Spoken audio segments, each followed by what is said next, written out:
మీ business ఏదైనా మీ ఊర్లో promotion చేయాలంటే అది సుమన్ టీవీతోనే సాధ్యం. ఇప్పుడే సంప్రదించండి. ఈ రోజు రాష్ట్రం పరిస్థితి చూస్తుంటే చాలా బాధగా ఉంది. మద్య నిషేధం చేసి మహిళలకు అండగా ఉంటాను అన్న ఈ వైసీపీ ప్రభుత్వం వాళ్ళే మద్యం మాఫియా, మద్యం బ్లాక్ మార్కెట్ లాగా నడుపుతున్నారు. ఇప్పుడు చూస్తుంటే మహిళలకు అంతా మాట ఇచ్చారు, మద్య నిషేధం అని మాట ఇచ్చి మహిళలను మోసం చేశారు. ఈ 5 ఏళ్లలో ఎక్కడా కూడా మద్యం సేవించే వాళ్ళ సంఖ్య పెరుగుతూనే ఉంది కానీ తగ్గిన దాఖలాలు లేవు. సర్వే చూసుకుంటే 34% మంది మద్యం సేవిస్తున్నారు. కల్తీ మద్యం తాగి ఎంతో మంది అనారోగ్యం పాలవుతున్నారు, ప్రాణాలు కోల్పోయారు. ఈ కల్తీ మద్యం అమ్మకాల్లో లక్షల కోట్లు లూటీ చేశారు. ప్రభుత్వం వచ్చాక మద్య నిషేధం, అధికారం వచ్చాక మద్య నిషేధం అని చెప్పి ప్రభుత్వం ద్వారానే మద్యం అమ్మకాల చర్యలు చేపట్టారు.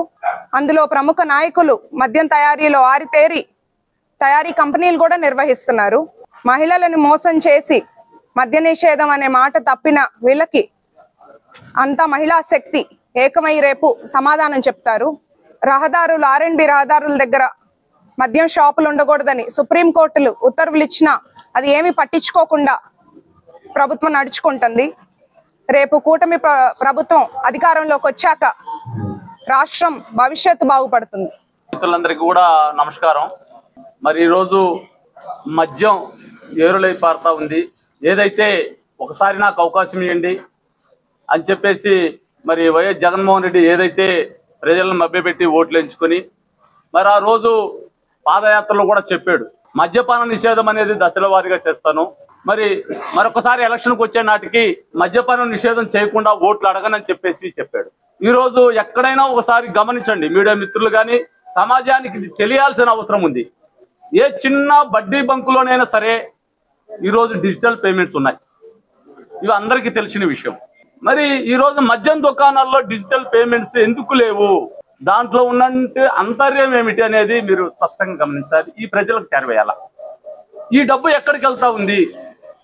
ఈరోజు ప్రపంచంలోనే భారతదేశం డిజిటల్ లావాదేవీలలో ముందుందని చెప్పేసి మనం సగర్వంగా చెప్పుకుంటా ఉన్నాం. మరి అలాంటి నేపథ్యంలో కోట్లాది రూపాయలు మద్యం అమ్మకం ద్వారా వచ్చేటువంటి డబ్బు ఎక్కడికి వెళ్తా ఉంది?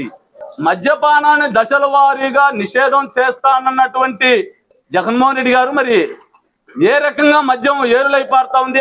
ఆ బాన్స్ మద్యం మీద ఆదాయాన్ని చూపించి మరి అప్పులు చేశారు. రానున్న సంవత్సరాలకు కూడా మద్యం బాండ్స్ మీద మరి డబ్బు తీసుకొచ్చినటువంటి పరిస్థితి ఉంది. ఇవన్నీ కూడా ప్రజలకు వాస్తవం తెలియజేయాల.